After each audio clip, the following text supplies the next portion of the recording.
The only way you can know the world is through the five senses. If you develop those well, you obviously get a sixth sense that gives you an intuition. It's just the concept of working with nature. You took the land as your palette and you decided what would naturally fit the land. Get to know the people. Every town is different, and people are different. Find out what the community around here really likes, and get involved in some community activities.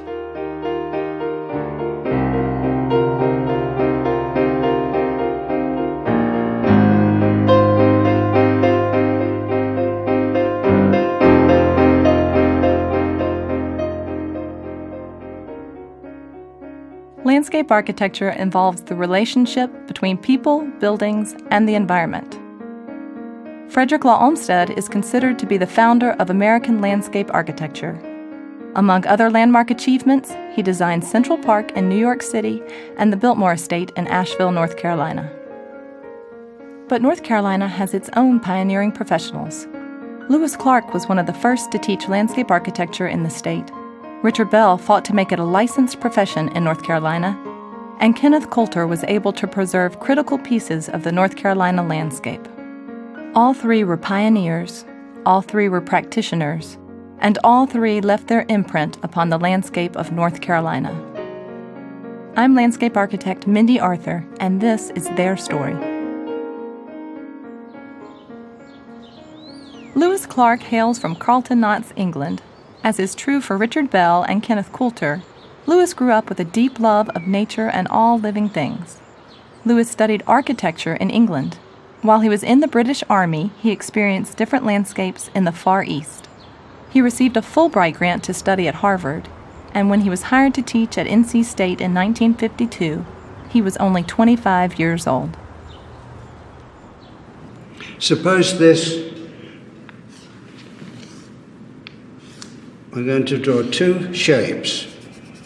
I'm trying to draw it with a point like that. And we call this one A, we call this one B, right? Which to you is the most lifelike figure? Which has got the most vitality? Lewis really shaped the profession in the state and the way that it was taught when you came here. It was ideas primarily. The ideas that developed between the faculty and the students were new, fresh, and of course not very well received locally. In fact, there was some opposition to the kind of design, but it was obviously timely and to the point and worked very well. What is your definition of landscape architecture? You know, it's very similar to what we were talking about a little while ago. There's really no difference between landscape architecture and architecture. And perhaps the future is very much like medicine, that one becomes an MD and then tends to specialize. Because how can an architect know everything about architecture? It's just impossible. The field is growing so large, he needs the best help he can get. The landscape architect's role basically is to ask a question. In other words, somebody has to raise the point, and then lots of people can contribute to the answer. But somebody has to be in control. And so landscape architecture, your definition is as good as mine. The same with architecture. Lewis, how did you like teaching, and what do you miss most about it? When I came to State, I'd never taught in my life. In fact, for me, it was any port in a storm. I never thought I was a teacher. But I guess I learned on the job, and which is, you know, a school of experience. I suppose the students really taught me to teach. It was a feedback solution, so by listening very carefully to the students, I could get some idea of communicating with them, which of course then forced me to communicate with myself. So how have you seen the profession change over the past few years? How has it changed? I don't think it has. And you expect me to say that? I don't know. Is that good or is that bad? I don't think it's changed particularly from the Egyptian times. The fundamental principles are dealing with people, right? Right. You're dealing with a human being. Like architects deal with dead or static materials which they put together to portray life. Landscape architects deal with living material which they try and give a permanency to. Do you think you missed the interaction with the students? Oh, yes. I mean, how could one not miss interaction with young people? I mean, that's the future. We visited Lewis at his home and were able to see how important art is to him.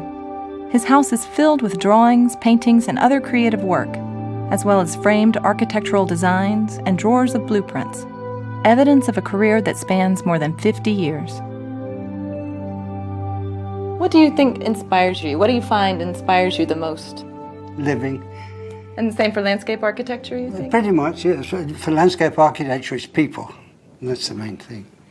Do you think your interest in art has made you a better landscape architect? Oh, there's no shadow of doubt. Because I'm not very good at CAD, that I try. But the thing I found when we had the CAD operators in the office, it was limited by the technology. In other words, could they escape from the bounds of the computer-operated drafting? And so I say, well, just draw me a picture of what it looks like. And they couldn't draw. But they could do a computer-operated one that was really super. Right. So everything is so complicated, but art is so simple. This is St. Andrew's College. A very, very interesting project from a landscape architect's point of view. That is the lake now. And we raised the dam. I can't remember how many feet. We built a new dam, flooded this whole acreage in the middle. And because I think we talked about this before, being a religious school, the women's dormitories were on one end and the men's dormitories on the other. And we came across the causeway. And so this was the lake with a chapel in the middle, academic on one side. The chapel on a little island? Exactly. This is UNC Wilmington.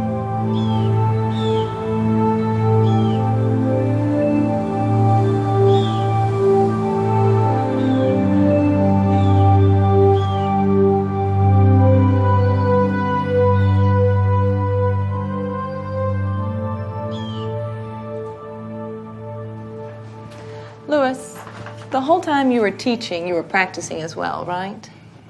You can't do one without the other, I don't think. And your students would help you with your projects? Yes, well, you see, in the early days of the 50s and 60s, there was no work. And in fact, when I came down, everybody said, well, there's no client in the South. And there wasn't. And so we used to try and, get garden club talks and hope the ladies would hire us. And most of the fees I made in the beginning went into the student scholarship or directly to the students. So in those days, everything was smaller and much more intimate, and everybody was... Like a family atmosphere. Yeah. More of that. You looked after each other. And one big difference now, I think, is that we wanted to do it even if we didn't get paid. Nobody paid anybody any money. I mean, it was just the love of the work. And I think that's changed a little bit. But you really can't complain about it because everything has changed. I don't know whether it's for better or for worse, but it's different.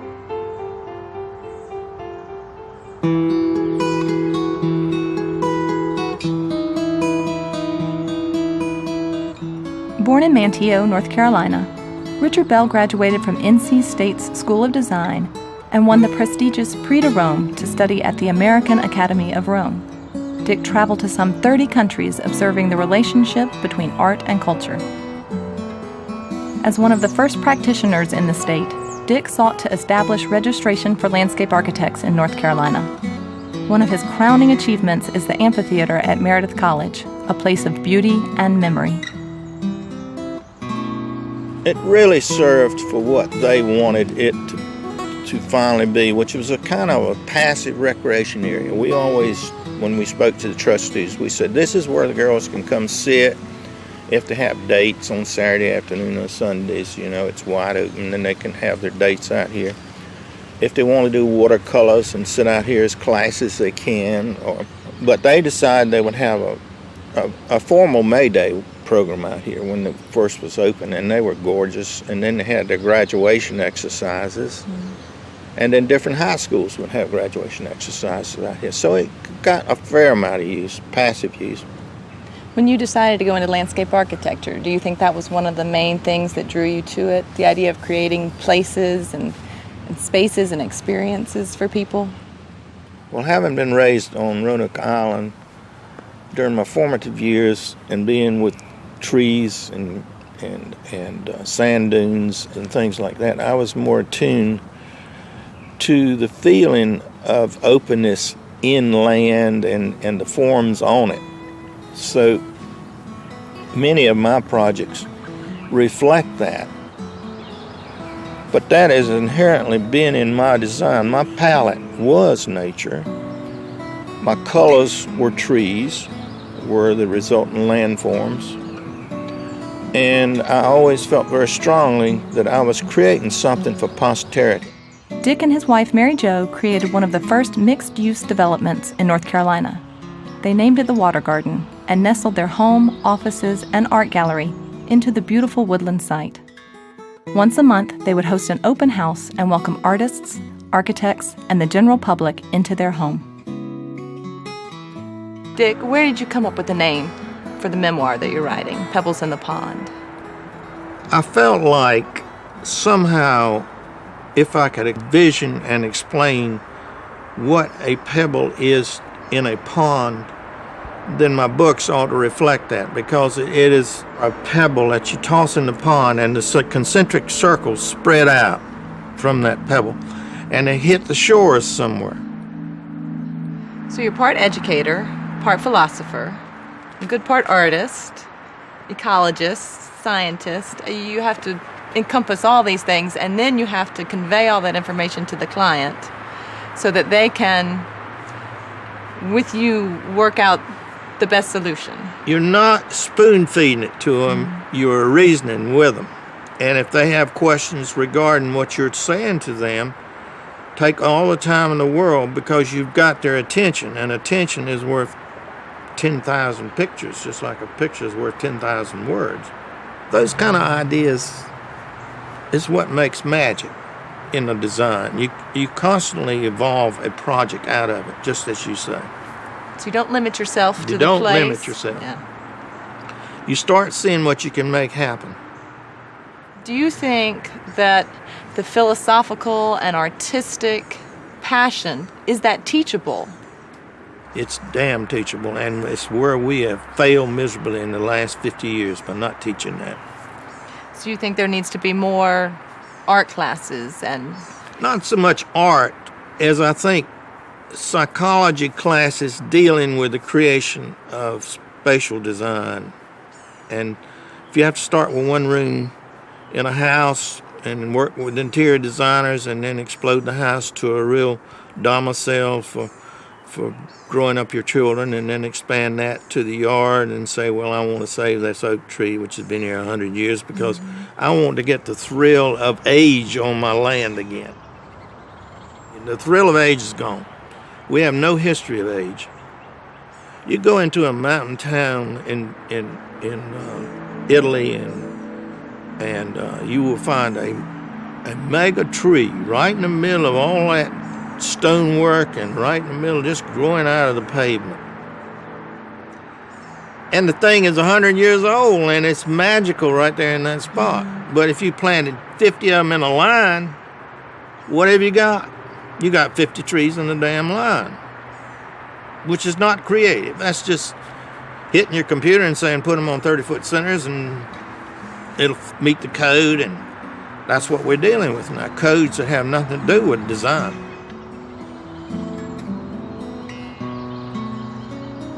Architects kind of focus on one thing and engineers on another, but as landscape architects, combining the people, the environment, creating places, that we kind of have a calling that we should be at the forefront of change.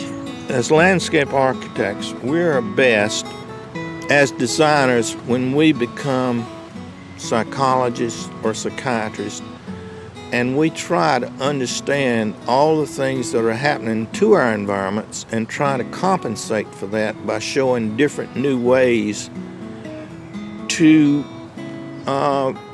establish known places, people places. I was always very aware that I had to make them so practical, maintenance-wise, and so beautiful that they would stand the test of time.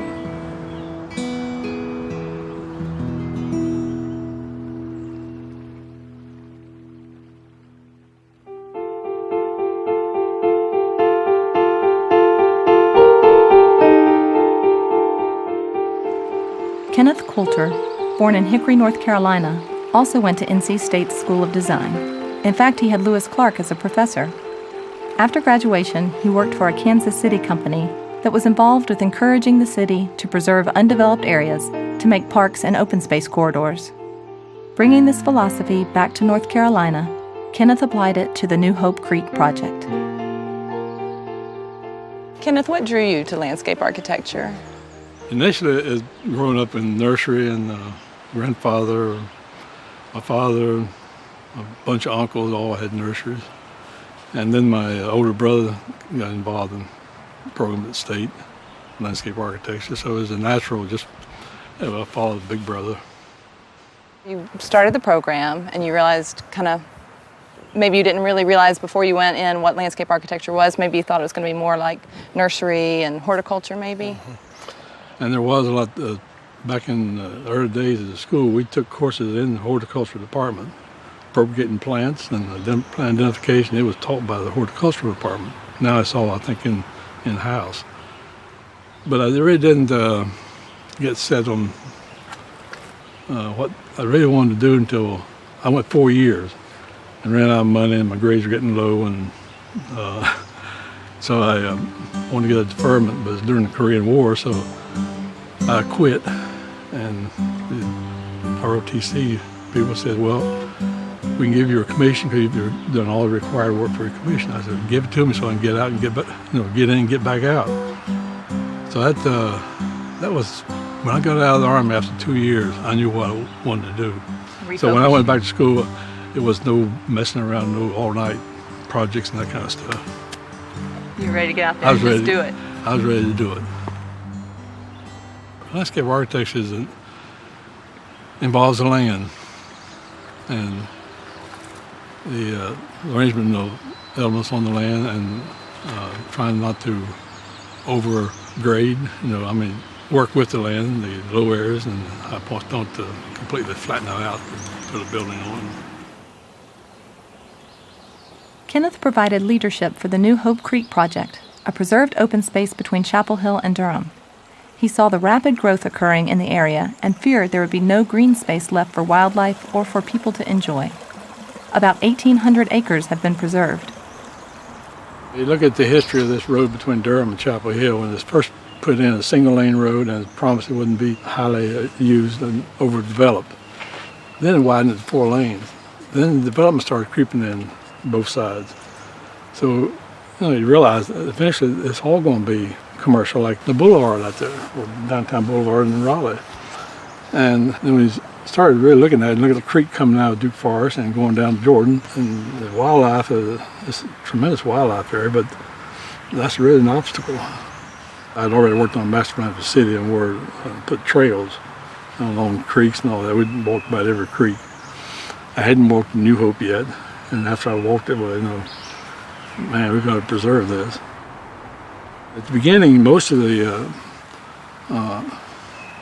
people that were really behind it were from out of state, had moved here from areas where they realized the value of open space. So initially, they were the ones that would like to see this preserved. So it's more of an education process for the local people. And now they know what it means. But it's real interesting the way that people can turn around once they visualize the scope of what you're trying to do. A lot of politicians learn that it pays to get behind something like this. We had a lot of people involved that became city council, elected because they got known for this type of work, the preservation, being on the commission. And we had a mayor that got heavily involved, and he went on to become state senator. And politically, it was a good move for these people. So what do you think the main changes have been over the years? Having to deal with more and more state, federal, and city and county regulation. That is cut down on ability to design properly. Do you think then landscape architects should take on more roles in planning, or do you think we should be shooting for city council positions? Both. Would you run for city council? Well, I was asked to one time, but no. I'm not a politician. I couldn't take the heat, and I wouldn't want to. And I considered planning, but I thought I did more by staying where I was and working with the citizen group. And that's where the power is, the citizens group.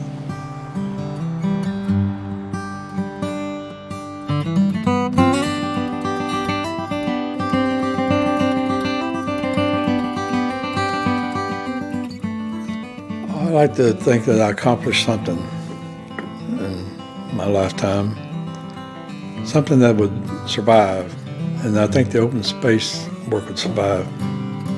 I never have contemplated my legacy. I don't know how to say that, but my legacy is my work, is my father's work in the education for a designer, for what it meant to grow with projects under construction and to see how important it was to visualize everything on a much higher level than your commission. I reasonably well accomplished what I set out to do. And I got a lot of clients and people to understand what was art and culture in North Carolina.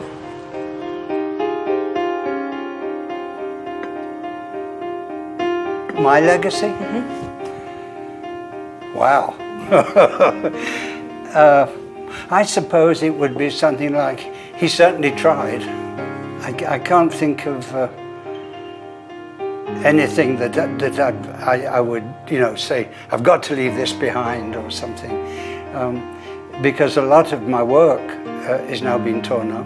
For instance, like Downtown Mall, that's gone. And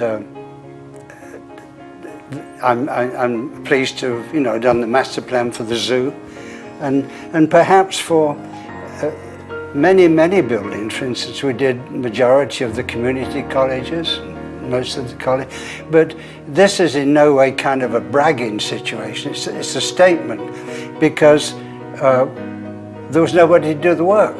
There was just a few of us, and so what would my legacy like to be?